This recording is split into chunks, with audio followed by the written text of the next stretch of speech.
Jadi waktu gue pertama kali dikontak sama si Forbes, gue bilang anjir gue mau di scam nih.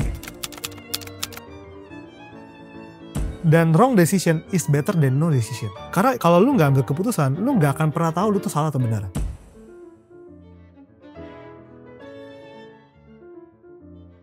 Yes, apa sih salah satu skill penting yang harus dimilikin sama entrepreneur?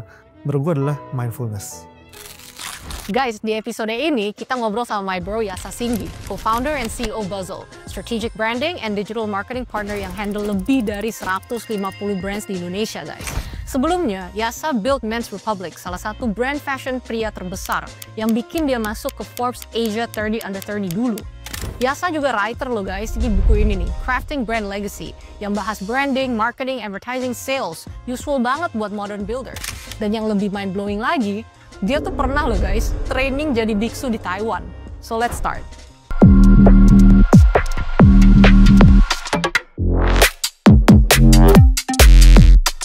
Pertama kali di kontak sama si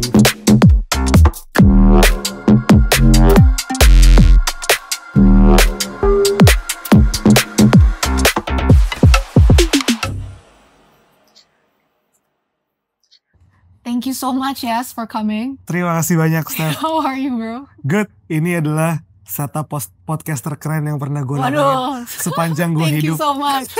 Thank you. Sisa. Lagi sibuk apa sekarang? Sibuk adjusting life karena baru punya anak. Nggak baru sih ya, udah 3 tahun. Cuma fase baru di hidup sama 3 tahun terakhir. Right. Starting new company juga, jadi banyak adjustment di hidup lah sekarang. How's being a father? I think it is the most meaningful job in my life. Gue merasa lebih semangat pulang ke rumah sekarang. What? Are you getting enough sleep? Enggak sih. Tapi gue merasa punya anak adalah anak gue adalah guru leadership gue paling baik. Setelah gue punya anak, gue merasa cara gue memimpin di perusahaan berubah, cara gue hidup berubah, cara gue nge-treat orang tua gue juga berubah.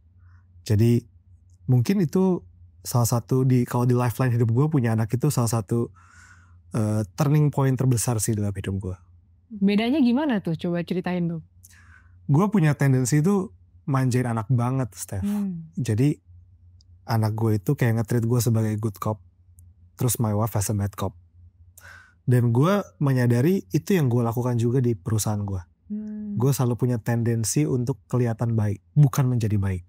Okay. Padahal kelihatan baik dan menjadi baik itu dua hal yang tipis tapi sebenarnya beda banget.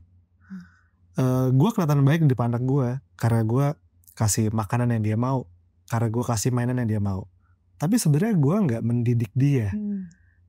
Istri gue, my wife, Tiff, kelihatannya tidak baik karena dia lebih tegas, dianggapnya lebih galak. Tapi dia lebih mendidik buat anak gue. Dan itu merefleksikan kehidupan gue juga sebagai leader di perusahaan. Gue punya tendensi untuk kelihatan baik di depan karyawan gue. Hanya untuk dilihat sebagai, oh kok Yasa ini adalah leader yang baik. Tapi sebenarnya leader yang baik belum tentu kelihatan baik. Bisa jadi mengambil keputusan yang gak disukain sama banyak orang. Jadi setelah punya anak, gue merefleksikan diri gue itu, gue selama ini menjadi leader yang lebih banyak mau kelihatan baik dibandingkan menjadi baik. Jadi setelah gue punya anak, gue merasa gue menjadi leader yang lebih bijak. Bukan lebih baik kelihatannya aja. Tapi gue melakukan sesuatu yang memang baik, karena walaupun itu mungkin gak kelihatan baik buat anak-anak di kantor gue. Jadi gue bersyukur banget sih, kehidupan sebagai orang tua itu tuh benar-benar shape my leadership style di kantor juga. Terus lu adjustment sama orang-orang kantor gimana tuh, Yas? Pasti beda banget kan mereka kan? Ya mungkin Yasa gak kelihatan sebagai Yasa yang lebih baik ya. Kelihatannya jadi lebih tegas, baik ambil keputusan yang lebih firm dan lebih tidak menyenangkan semua orang. Tapi kalau kata Steve Jobs, kalau lu pengen kelihatan baik buat semua orang, lu pengen nyenengin, ya lu jualan es krim aja. Karena gue nggak jualan es krim, ya udah lah.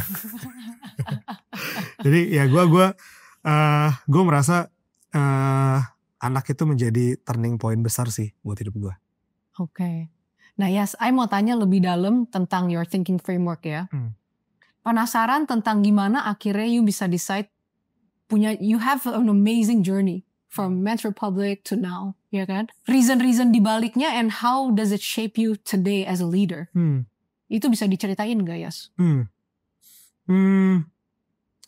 Gue percaya di keputusan kita di hidup ya. Mau itu keputusan bisnis, keputusan apapun yang kita ambil. Itu gak ada keputusan yang baik, gak ada keputusan yang benar, atau gak ada keputusan yang salah di saat lu mengambil keputusannya. Kita baru bisa mendefinisikan itu keputusan yang benar atau keputusan yang salah. Itu setelah waktu berjalan dan lu ngeliat ke belakang. Contoh misalnya, kalau hari ini gue ngejalanin company yang sekarang Basel, dan company ini gagal, orang akan bilang keputusan gue untuk move on dari Republic itu adalah keputusan yang salah.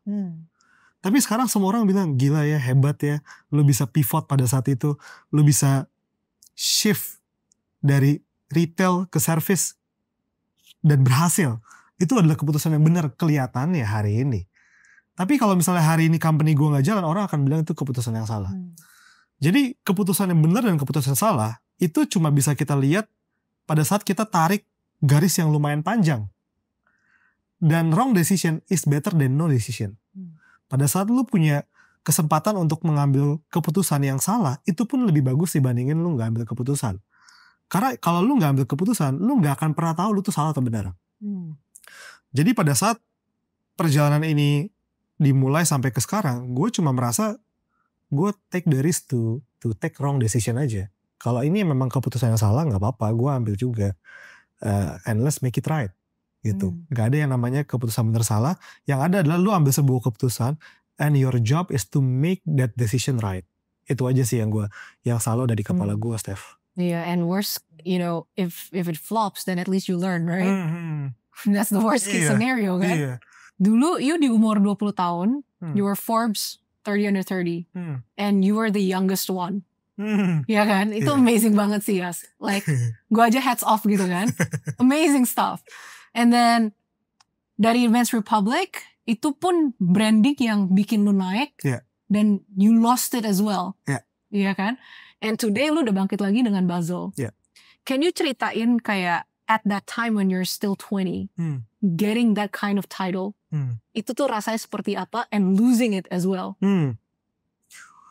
Jadi waktu gue pertama kali dikontak sama si Forbes, waktu itu tuh Forbes baru pertama kali bikin 30 under 30 di Asia, Steph.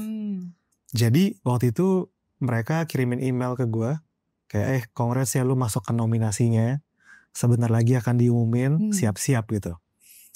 Satu, gue gak tahu 30 under 30 itu apa. Gue juga gak tahu Forbes itu apa. Serius? Jadi pertama kali gue dapet email itu, gue bilang anjir gue mau di scam nih kayaknya. Karena kan banyak banget gue tiap bulan dikirimin award gitu kan. Selamat ya lu dapet award ini. Disuruh bayar lagi kan kadang-kadang. Harus bayar kan. Jadi gue pikir anjir gue mau di scam. Jadi email pertama dari mereka gue gak bales. Waduh. Wah rasanya ini scam nih. Tapi pas gue baca-baca lagi, dia gak minta duit sih. Ya udahlah gue nothing tulus aja gitu kan. Terus dia cuma minta foto gue aja. Udah gue kirim aja foto gue. Minggu depannya gue punya teman, dia punya brand juga, brand cewek namanya Cotton Ink. Carlin, si Carlin tuh ngepost di Instagram ya pagi-pagi gue baru bangun tidur, Steph. Gue buka IG, gila Carlin masuk Forbes 30 under 30. Gue ucapin congrats. Carlin congrats ya, lo keren banget.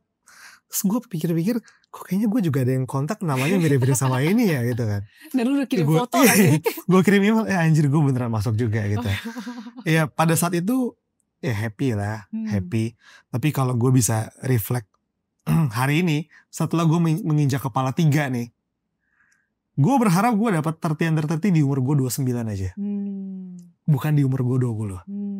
Karena selama 9 tahun itu, gue merasa gue jadi takut melakukan sesuatu. Pada saat itu ya spotlightnya tuh tinggi banget. Gue 30 under 30 yang pertama yang ada di Asia. Terus gue kayak tiap minggu tuh ada media yang mau ngeliput. Ada yang datang ke kantor gue, ada yang undang ke networking event mana, dia undang ke acara pemerintah kiri kanan. Gue ini merasa udah keren banget pada saat itu. Di umur gue 20, gue lulus kuliah aja belum. Karena ego ya. Jadi gue merasa, gue udah keren banget ya. Jadi gue merasa tuh gue takut untuk gagal pada saat itu. Gue mau melangkah tuh jadi takut. Ekspektasi orang ke gue tinggi banget. Dan ekspektasi gue terhadap diri gue juga tinggi banget. Setiap kali gue pengen lakukan sesuatu, gue takut kalau gue gagal gimana ya. Orang udah inget gue itu, wah lu Forbes 30 under 30 gitu. Dan It's a heavy title for that age. Iya gitu. Jadi pada saat itu gue merasa, waktu itu pada saat itu gue merasa keren deh ya. Tapi setelah gue jalanin, gue ngerasa lumayan pressure juga sih. Dan pada saat gue harus ganti bisnis dari bisnis sepatu di Republic ke Basel, gue harus melihat go itu semua gitu. Karena gue masuk situ karena sepatu, gue terkenal karena sepatu, semua orang tahu gue karena sepatu. Kalau gue buka aplikasi Get Contact nih, Steph, nama gue disimpan Yasa sepatu. Yasa sepatu.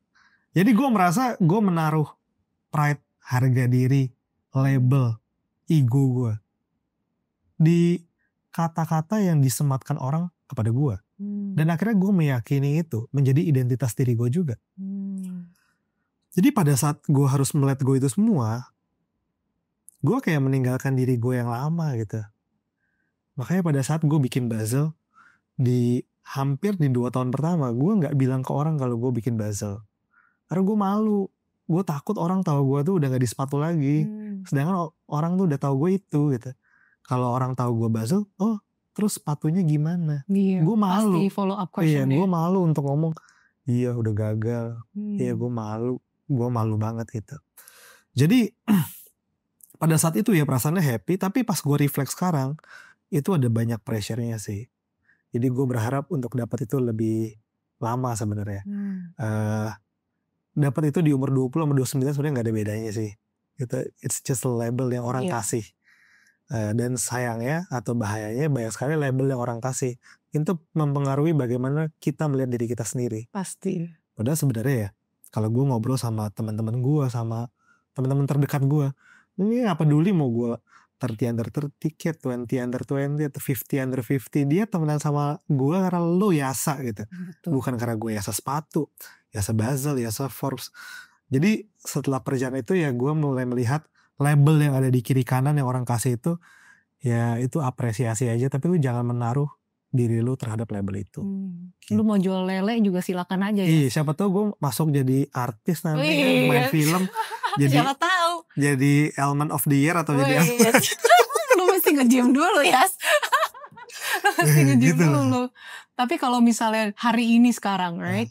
What kind of identity do you hold for yourself there? How do you see yourself? Gue melihat Yasa as Yasa aja. Yasa as a human being yang punya banyak peran. Gue sebagai suami dari Tiff, papa dari Kara, anak dari bokap nyokap gue, partner dari partner-partner gue, temannya Steph, sebagai leader di kantor gue. Yasa punya banyak peran, dan peran itu tuh adalah akumulasi yang membentuk Yasa hari ini siapa. Dan bisa jadi gue punya bisnis yang lagi gak bagus, tapi bukan berarti family gue lagi gak bagus. Bukan berarti gue punya partnership lagi jelek. Gue punya pertemanan gue juga jelek sama yang lain. Pada saat gue melihat diri gue lebih holistik, melihat Yasa as a human being, gue lebih komplit sih ngelihat hidup gue. Gue tidak menaruh kesuksesan atau kegagalan hidup gue hanya dengan satu part aja. Masalahnya, karena kita menghabiskan waktu 12 jam sehari buat kantor, kita menaruh semua identity kita di situ gitu. Padahal pas kantor kita hilang, keluarga kita gak hilang. Teman kita juga masih ada. Dan begitu juga sebaliknya di banyak aspek kehidupan. Jadi kalau ditanya, Yas, lu lebih senang dikenal sebagai apa? Orang suka tanya gitu, Steph, ke gue. Kan lu suka nulis, lu kalau disebut writer happy gak? Gue happy, gak apa-apa. Orang mau sebut gue sebagai content creator, gak apa-apa juga. Orang sebut gue sebagai entrepreneur, ya bener juga gitu. Terserah orang punya persepsi apa, tapi gue melihat diri gue as a human being. Yang punya value aja, yang value yang gue bawa ada gue salurkan lewat buku, ada gue salurkan lewat podcast, gue salurkan lewat company gue. Jadi stick with the value, not with the identity. And the value is what kind of things do you contribute for other people. Itu yang lu define as value itu di situ. Betul. I denger yuk latihan jadi biksu. Yes. Dulu. Ngapain itu? Yes. Kan dulu lagi quarter life crisis. Oh, oke. Gue Gak tau kenapa ya dulu kenapa gue jadi biksu ya. Tapi itu must be a very life changing experience. Yes. It was. Iya Gue kan? 2 minggu di Taiwan. Lu Selama 2 minggu. botak juga Botakin semua? gue bener-bener pakai baju tong samcong. No way. Iya, gue jadi 2 minggu. Gue ke Ntar lu kirimin fotonya Oke, ya. siap. Gue mau lihat sih ya. Gue ke temple besar banget namanya Fo Guang Shan di Interesting. Kaohsiung, Taiwan. Oke. Jadi gue latihan sebagai biksu di sana. Bener-bener gue jadi biksu. Pagi gue bangun cepat pagi, gue meditasi, gue nyuci baju, ngepel, nyabutin rumput, potong gunting rumput, meditasi berjam-jam. Itu Boleh handphone gak tuh pas? nggak boleh dan nggak boleh bicara. 2 minggu ya? Nggak boleh bicara, nggak boleh baca buku, nggak boleh komunikasi, eye contact juga nggak boleh. Iya. For 2 weeks. For 2 weeks ya, 2 weeks. Terus, okay, tell me, I don't plan to do it. Oke. But tell me the key learnings out of that. Mungkin di hari-hari pertama gue udah kayak mau gila ya. Ya pastilah. Gue udah mau gila sih pada saat itu ya. Gak bisa komunikasi, terus gak bisa. Bahkan gue ngaca aja gue udah bingung liat diri gue siapa gitu. Yeah, I can't imagine. Like, it's crazy. Oke, perasaannya ya. Oke, mungkin gue cerita dulu. Pada saat itu gue kesana kalau gak salah umur gue 18 deh, apa 19 ya. Oh, ini masih ini kecil sebelum banget sih. Forbes. Sebelum. Okay. Itu gue 2014. Oke. Mungkin ya pada saat itu gue galau sih, gue gak tahu gue mau jadi apa. Terus ada satu momen ya yang gue pikir gini, Steph, banyak orang itu biasa tuh nyari spirituality itu pas udah mau mati. Udah mendekati umur 60-70, dia baru mulai kan mendekati spirituality. Terus dia bilang kayak gini, andaikan gue tahu ini di hidup gue, way before, gue bakal lebih gue bakal lebih fokus ke sini gitu. Terus gue jadi mikir kalau emang gue bisa menemukan apa meaning dari spirituality itu di umur 18, ngapain gue harus tunggu sampai umur 70? Betul. Gitu aja sih simpelnya. And you can basically live aligned with Iya, your soul, jadi gue right? bisa hidup gue bisa lebih meaningful kan. Sepanjang itu. Jadi pada saat itu gue bilang, gue mau cari tahu program kalau mau jadi biksu tuh kayak gimana. Terus gue punya mama gue punya teman sekolah, itu ada yang jadi biksu. Cewek jadi biksu. Dia udah jadi biksu puluhan tahun dan ditahbiskannya di temple itu. Terus dia kayak kirim broadcast aja. Terus gue dikasih sama mama gue nih, ada kalau lu mau latihan jadi biksu bisa. Ya udah gue berangkat aja sendiri ke sana. Amazing. Terus gue berangkat ke sana. Pas nyampe sana gue nggak tahu apa-apa, gue nggak bisa Mandarin. Gue kemarin. Tapi emang nggak ngomong juga ya, so. Iya, tapi kita dengerin ininya kayak instruksi dari si instrukturnya kan. Dia ada English translation. Jadi gue pakai mesin, terus mesinnya itu bisa translate langsung ke Inggris itu. Oke. Habis itu pada saat itu mungkin hari-hari pertama kayak orang gila ya, nggak bisa ngomong, nggak bisa ngapa-ngapain. Terus gue kesel banget karena programnya itu tuh ternyata nggak seindah yang gue kira. Gue kira tuh nyampe sana gue bakal masuk ke apa ya, meditation room yang tenang, yang zen banget. Gue bisa meditasi berjam-jam, gue dapet enlightenment, gue bisa baca pikiran orang, gue bisa lihat. Kayak ekspektasi lu sedikit ekspektasi gue tuh, gue bisa lihat sedikit-sedikit baca masa depan, gue bisa lihat past life. Gue kira tuh keren-keren kayak gitu. Ternyata Steph nyampe sono, gue disuruh nyari tai kuda, gue disuruh potong rumput liar, gue disuruh nyuci, ngepel, kayak gitu. Mundane tasks. Kayak seperti itu. Setiap hari tuh dari pagi sampai malam tuh ya ada meditasi, terus kerja lagi, lagi. Jadi gue kesel, gue bilang ngapain gue capek-capek ke Taiwan buat ngerjain kayak gini. Kalau ngerjain kayak gini di rumah gue juga banyak gitu. Kalau disuruh nyari rumput liar di deket rumah gue di Kebayoran Lama juga banyak, ngapain gue ke Taiwan. Sampai ada satu momen si sefunya tuh kumpulin kita.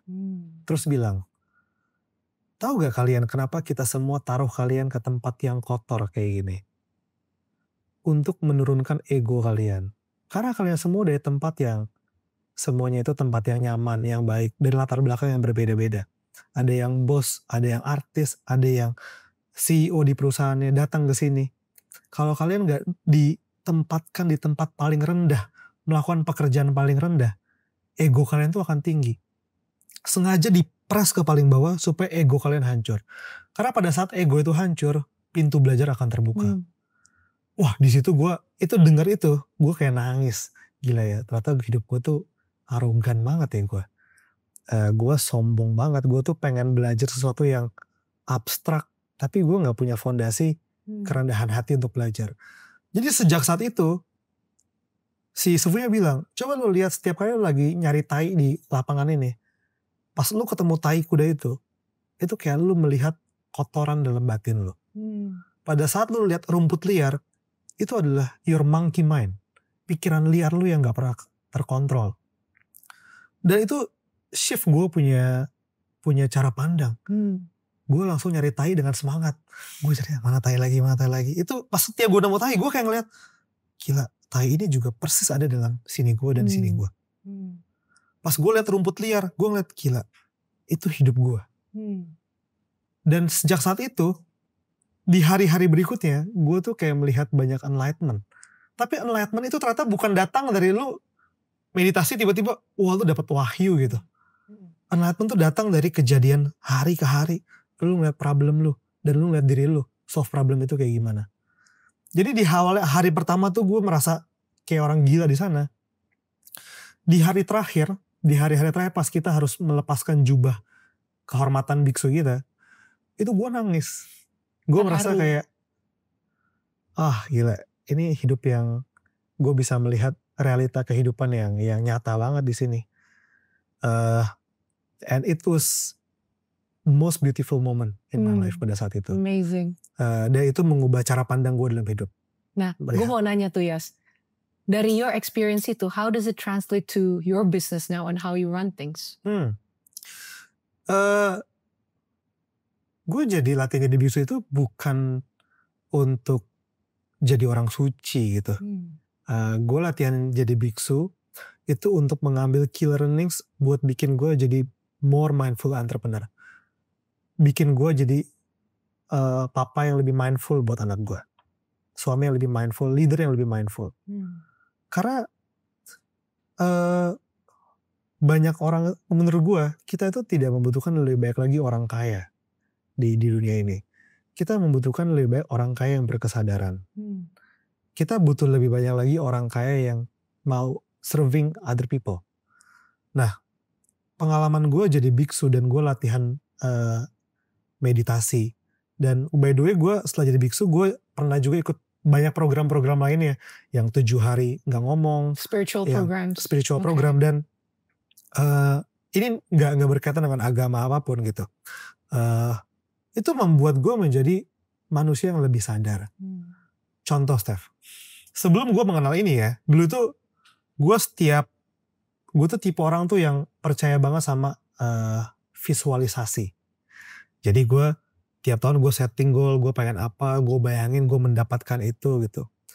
Setelah gue belajar latihan hidup berkesadaran, gue udah tidak melakukan visualisasi lagi. Tapi goal gue tercapai lebih banyak. Karena gue tidak visualisasi apa yang mau gue capai. Tapi gue lebih sadar apa yang harus gue lakukan hari ini. Ini kayak kita pengen fokus ke result atau kita pengen fokus ke proses. Latihan meditasi itu, latihan hidup berkesadaran bukan bikin gue jadi orang suci, tapi bikin gue untuk tidak reaktif pas menghadapi masalah. Bikin gue untuk bisa lebih merasa, bukan lebih merasa bisa. Itu yang bikin gue menjadi entrepreneur yang lebih baik. Bikin gue pada saat dapat masalah, gue tidak langsung boom meledak. Gue bisa lebih banyak mencerna. Gue bisa lebih melihat sesuatu lebih holistik, tidak sekedar langsung hajar dar-dar aja gitu. Jadi gue kalau ditanya, yes, apa sih salah satu skill penting yang harus dimilikin sama entrepreneur? Menurut gue adalah mindfulness. Itu sangat membantu. Dan ini scientific apa namanya, sesuatu yang scientific. Scientific. Bahkan ada program belajarnya dari MIT namanya MBSR, Mindfulness Based Stress Reduction. Yang bikin itu namanya Profesor Jon Kabat-Zinn. Dia meneliti selama puluhan tahun tentang mindfulness. Gitu. So itu yang gue lakukan. Gue bukan jadi biksu dan bukan latihan meditasi, bukan pengen jadi orang suci, bukan untuk bisa lihat masa depan atau baca pikiran orang. Gue cuma pengen melihat diri gue lebih baik aja. Can we go deeper, yes, on the mindfulness itself, right? How do you define a mindful entrepreneur? Itu seperti apa itu? In your own definition. Gue masih ingat Steph waktu gue lagi terpuruk-terpuruknya. Gue pernah jam 3 pagi kebangun. Terus baju gue basah. Padahal AC kamar gue dingin. Terus tangan gue dingin, kram. Pas gue nyampe kantor, baru masuk kantor aja gue kambuh. Itu kayak your body udah mulai rejecting tuh ya. Itu udah apa namanya sih? Apa? Psikosomatis ya. Udah psikosomatis gila. Terus kalau finance gue udah masuk ruangan, gue juga sakit perut. Ini beneran sakit perut. Bukan yang mau mulus, tapi kayak gue ditonjok ulu hati gue. Gitu. Wah gila sih. Jadi mindful entrepreneur adalah untuk tidak begitu. Karena itu yang gue rasakan pada saat gue tidak mindful. Gue takut sama apa yang terjadi besok. Gue terjebak sama kejayaan masa lalu. Gue takut 3 tahun lagi gue gak bisa hidup. Nanti orang bilang gue apa. Gue takut ditinggalin sama orang-orang yang sayang sama gue. Tapi ternyata itu semua tuh dari pikiran gue yang kayak ngomong sendiri gitu loh. Betul. So how do you practice mindfulness on a daily basis now? So jadi mindfulness itu tuh, orang selalu bilang gini, mindfulness itu tidak harus lu pergi ke temple atau lu cari program. Mindfulness itu lu lagi ngomong, lu taruh hati lu, mata lu, telinga lu, gue melihat lu 100%. Itu mindfulness. Lu ngerjain sesuatu, lu baca buku, ya lu baca buku itu 100%. Lu meeting sama karyawan, lu dengerin dia 100%. Lu nyetir 100%. Itu mindfulness. Jadi mindfulness sebenarnya sangat bertolak belakang dengan multitasking ya. Jadi cara latihannya gimana? Ya cara latihan paling bagus lu boleh 5 menit sehari perhatiin nafas lu aja. Kesannya kayak ngapain perhatiin nafas. It's a practice of mindfulness. Karena nafasnya tiap hari tuh ada sama kita tapi kita gak pernah sadar. Terus mulai dari coba lu boker jangan bawa HP. Lu dengerin anak ngomong jangan sambil main HP. It's a practice of mindfulness. Sesimpel itu sih sebenarnya. Being present berarti. Iya bukan kayak sesuatu yang tinggi banget atau kayak magical banget sih. Simple kayak gitu aja sebenarnya.